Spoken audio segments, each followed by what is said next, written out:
La plus belle revanche contre ceux qui t'ont blessé. Stoïcisme. Pourquoi la vengeance semble-t-elle parfois être la seule justice possible quand on a été trahi, humilié ou blessé? Ce feu intérieur, brûlant et sourd, pousse à rendre coup pour coup. Pourtant, au cœur de ce tumulte, une question dérange. Et si répondre à l'offense n'était qu'une manière d'entretenir sa propre prison?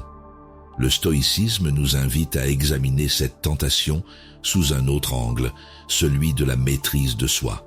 Car souvent, derrière le désir de vengeance, se cache un déséquilibre profond. On veut prouver qu'on n'est pas faible, qu'on reprend le contrôle. Mais en vérité, c'est la colère qui nous dirige. Elle envahit les pensées, déforme la réalité et consume lentement la paix intérieure. Chaque souvenir de l'injustice rallume le même incendie émotionnel et l'on devient esclave de ce que l'on déteste. Puis vient le silence des autres jours. On se retrouve seul avec sa rancune, persuadé que tout le monde ferait pareil. C'est humain, dit-on pour se rassurer. Mais quelque part au fond de soi, une intuition persiste. Nourrir cette colère ne répare rien. Elle maintient le lien avec celui qui a fait du mal, comme une chaîne invisible que l'on s'impose soi-même. Le détachement émotionnel devient alors, non pas une fuite, mais une libération possible. Combien de temps encore veux-tu laisser ton passé dicter tes réactions? Combien d'énergie donneras-tu à ceux qui t'ont blessé?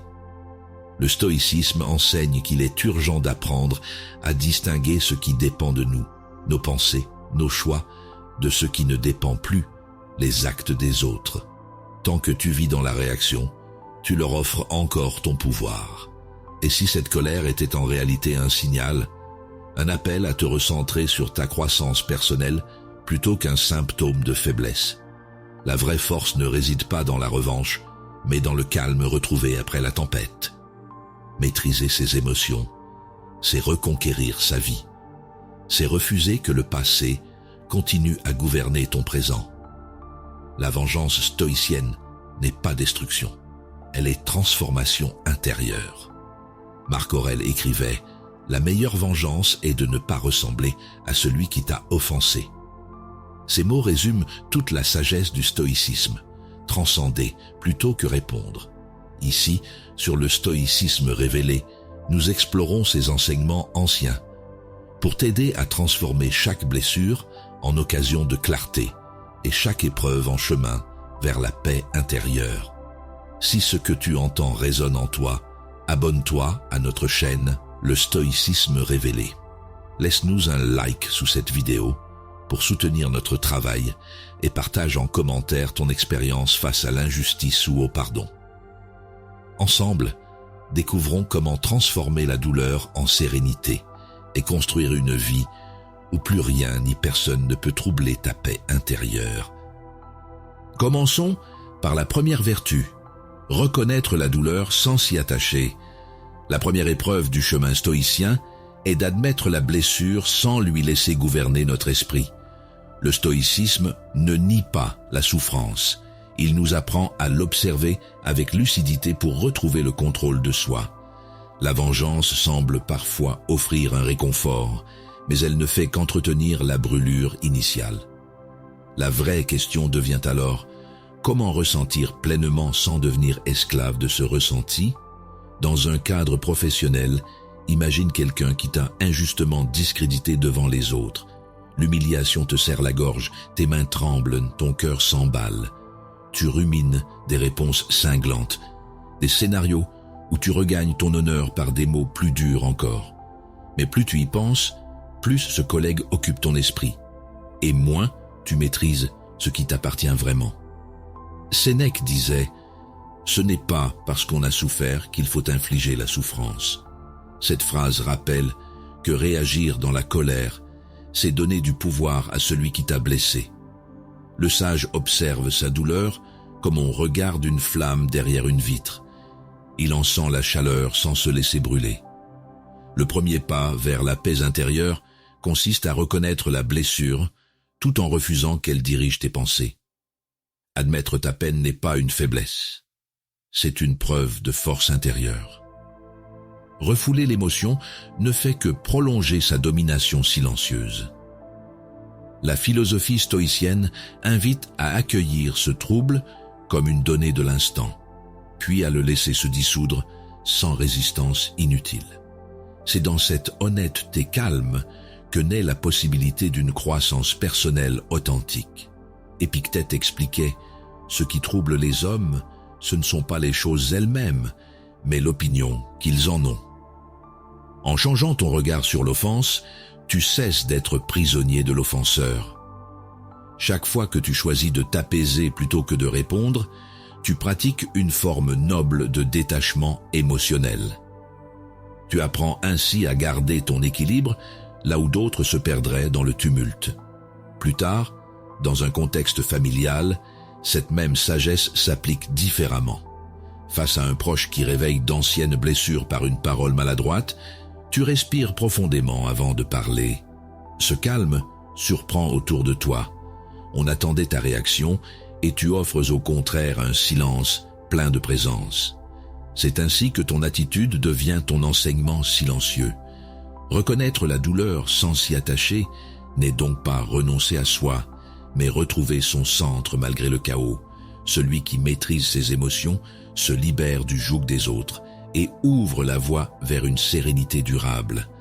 Cette première vertu prépare le terrain pour toutes les suivantes, celle où le pardon devient possible et où la paix n'est plus une idée lointaine, mais un état intérieur accessible dès maintenant. Approchons la deuxième vertu, refuser d'offrir ton calme à la colère de l'autre. Il est facile de céder à la fureur lorsque quelqu'un te provoque, surtout quand l'injustice semble éclater en plein jour. Pourtant, le stoïcisme rappelle que chaque réaction impulsive nous éloigne de notre paix intérieure. La vengeance n'apporte qu'une satisfaction éphémère, tandis que le contrôle de soi forge une liberté durable. Alors, comment refuser ce piège invisible où la colère de l'autre devient le maître de ton esprit? Imagine une situation au travail. Un collègue t'interrompt sans cesse, minimise tes idées devant les autres et s'attribue même ton mérite. Tu ressens la chaleur monter dans ta poitrine. Les mots te brûlent les lèvres. Tout ton corps veut répondre, se défendre, faire justice immédiatement. Mais tu réalises que cette réaction ne ferait que nourrir son pouvoir sur toi. Épictète disait « Personne ne peut te nuire si tu ne consens pas à être blessé ». Ces mots rappellent que l'offense ne réside pas dans l'acte lui-même, mais dans la place que nous lui donnons. Tant que tu restes maître de ta perception, l'autre perd son emprise sur toi. Cette sagesse enseigne que refuser la provocation n'est pas faiblesse, mais suprême force intérieure. Reconnaître ta colère sans y succomber est un acte de discipline rare. Tu accueilles ce trouble intérieur sans lui céder le trône de tes pensées. Ce détachement émotionnel n'efface pas la douleur. Il t'apprend à la regarder comme un visiteur passager plutôt qu'un envahisseur permanent. Peu à peu, tu découvres que ta sérénité n'a jamais dépendu des autres. Sénèque affirmait « Celui qui s'emporte contre une offense se punit lui-même pour la faute d'autrui ». Cette vérité simple ouvre une voie pratique. Respirer avant de répondre, différer ton jugement, choisir le calme comme réponse consciente. Cet entraînement renforce peu à peu ta maîtrise personnelle et transforme chaque attaque en occasion d'apprentissage. Plus tard, dans un contexte familial, cette attitude prend tout son sens.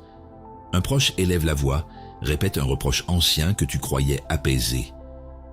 Plutôt que d'entrer dans le cercle des reproches, tu choisis le silence clair et posé. Ton calme désarme la tension et ramène une atmosphère plus douce. Ta paix devient contagieuse. Refuser d'offrir ton calme à la colère de l'autre, c'est reprendre possession de ton monde intérieur. Là où autrefois la vengeance dictait tes gestes, naît désormais une stabilité tranquille qui inspire confiance et respect. Cette deuxième vertu prépare le cœur à accueillir les suivantes, celles où la blessure devient matière à croissance personnelle et où chaque émotion trouve enfin sa juste place sur le chemin du sage stoïcien. Découvrons la troisième vertu, Transformer la blessure en terrain de croissance personnelle. Chaque offense reçue réveille une bataille intérieure, celle entre la douleur qui cherche à crier et la sagesse qui veut comprendre. Le stoïcisme nous enseigne que cette tension est le lieu même où naît la transformation. En cultivant le contrôle de soi, tu cesses de voir la blessure comme une fin et tu commences à l'apercevoir comme un enseignement déguisé.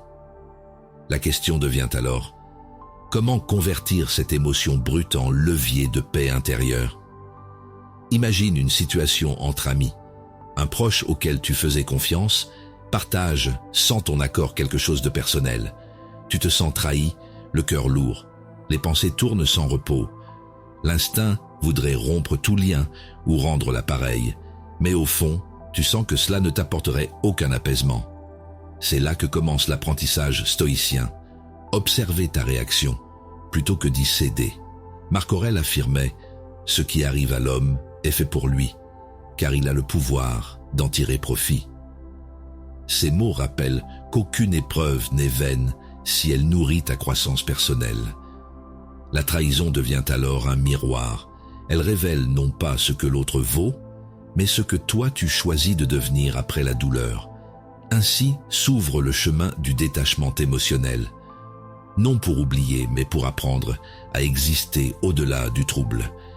Il est normal de ressentir la colère ou la tristesse face à l'injustice. Mais ce tumulte n'a pas vocation à durer. Il est un passage vers plus de clarté, si tu sais t'y arrêter sans t'y noyer. Refuser d'alimenter la rancune ne signifie pas excuser l'offense. Cela signifie préserver ton équilibre intérieur.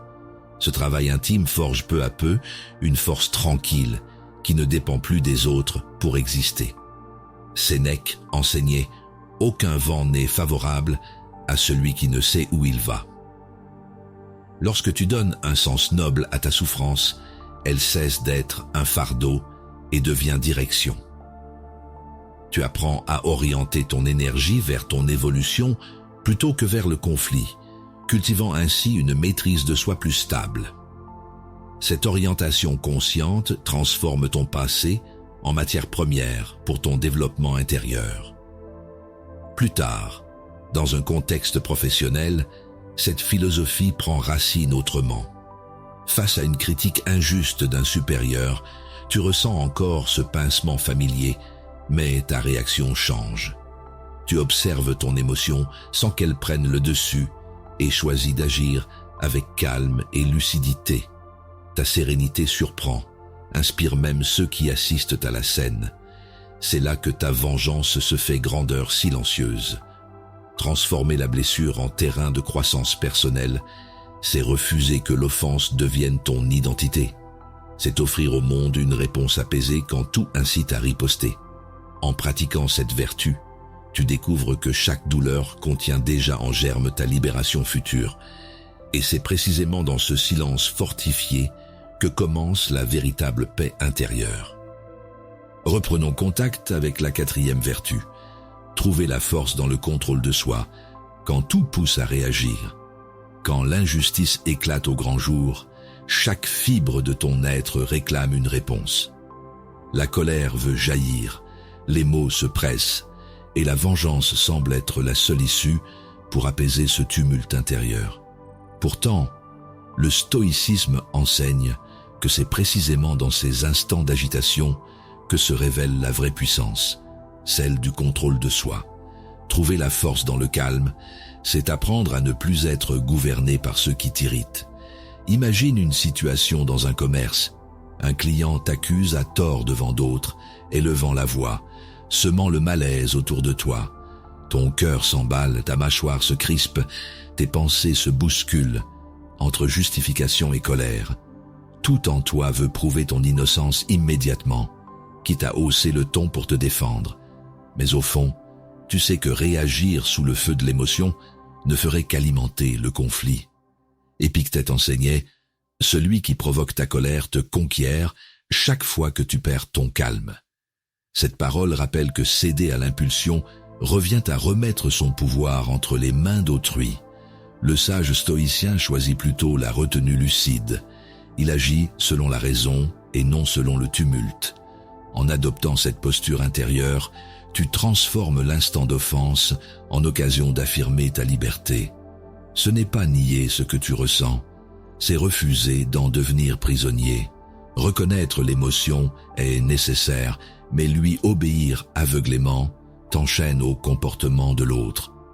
Cette maîtrise tranquille n'efface pas la douleur initiale. Elle te permet simplement de ne plus y ajouter celle de la réaction regrettée. La paix intérieure naît ainsi du discernement entre sentir et subir. Sénèque disait « Nul n'est libre s'il n'est maître de lui-même ».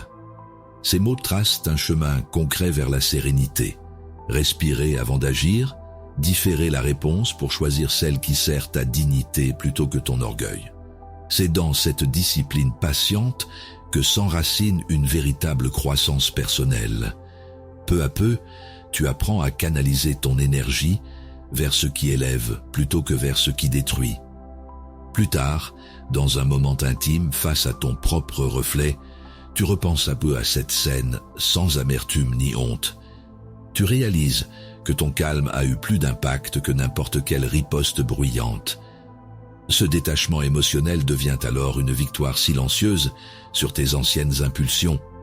Tu n'as pas seulement contenu ta colère, tu l'as transformée en clarté intérieure. Trouver la force dans le contrôle de soi quand tout pousse à réagir, c'est comprendre que la vraie vengeance n'a rien de violent. Elle est maîtrise et lumière au milieu du chaos. Chaque silence choisi devient une affirmation paisible de ta souveraineté intérieure.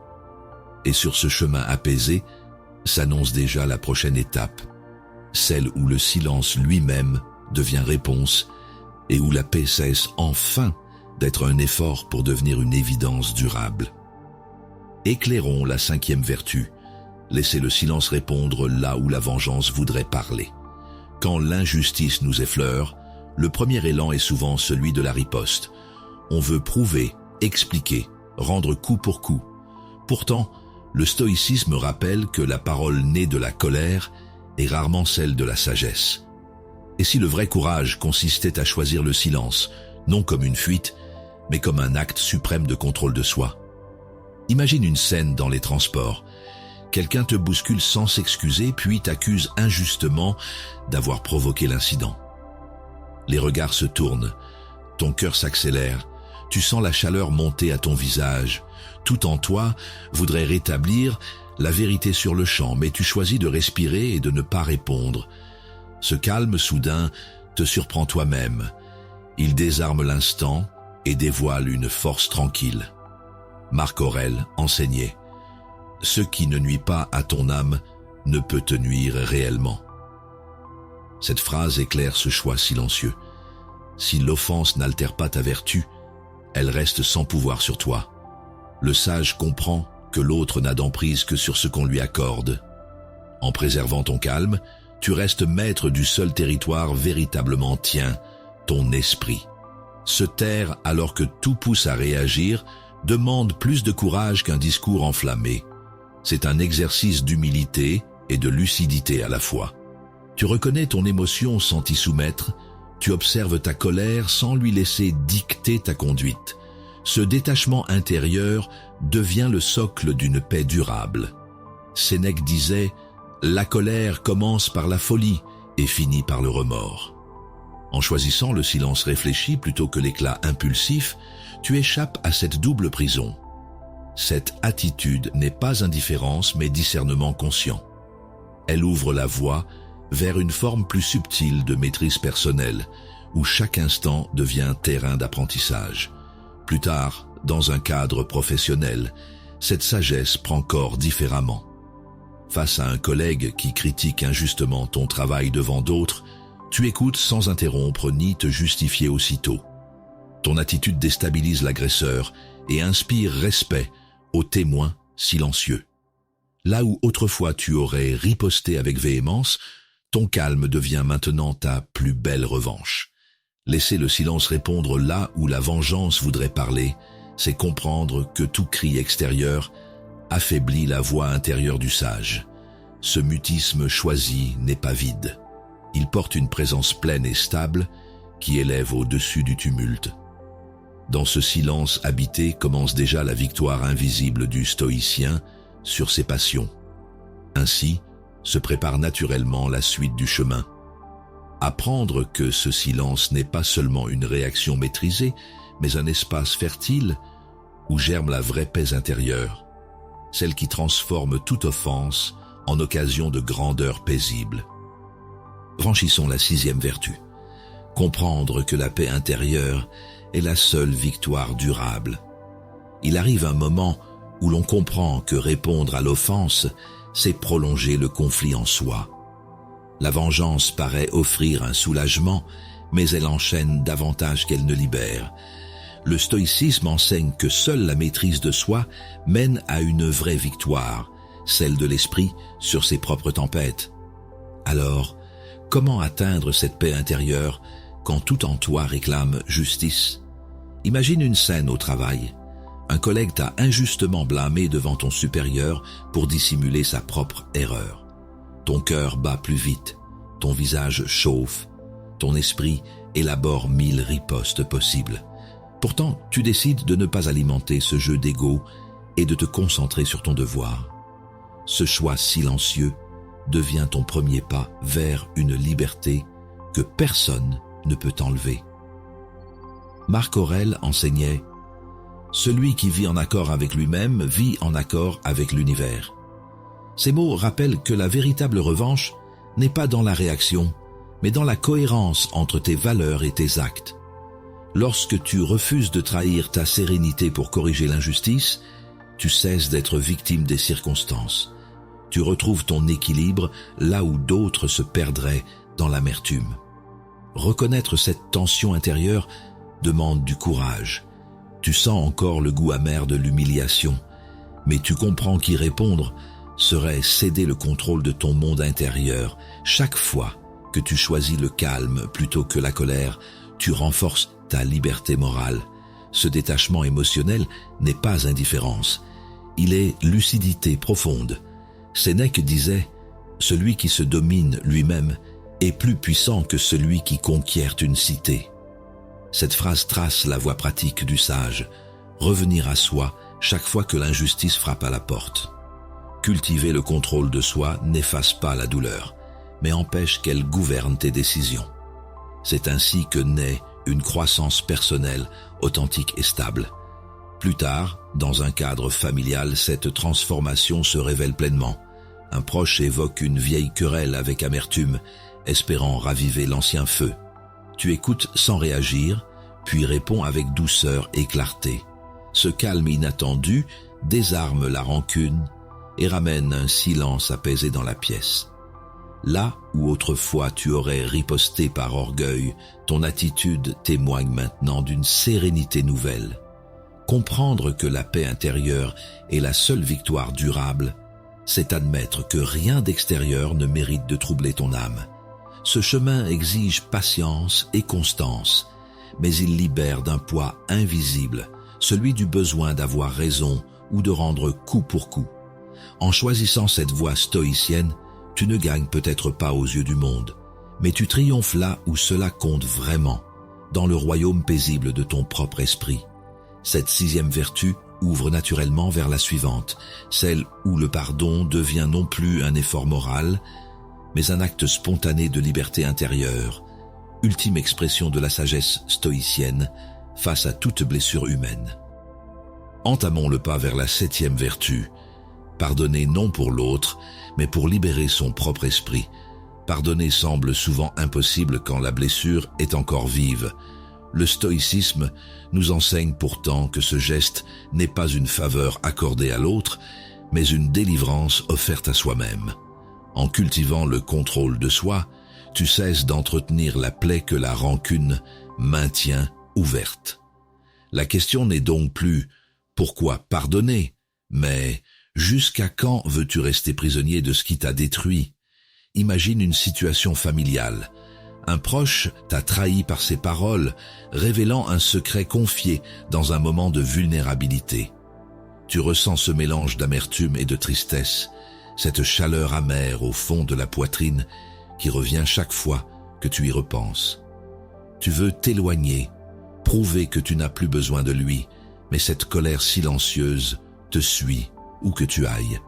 C'est là que commence le travail du sage, non pas effacer l'offense, mais apprendre à s'en détacher.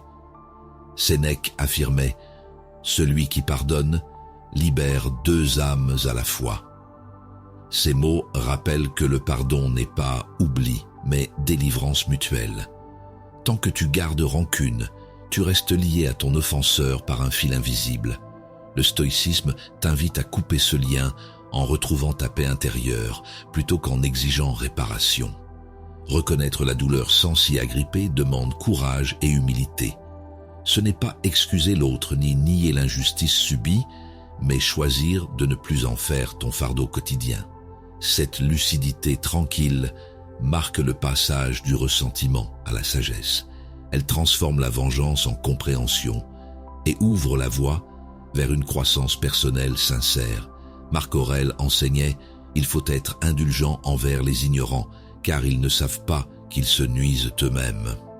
En appliquant ces mots, tu découvres une paix nouvelle dans le détachement émotionnel.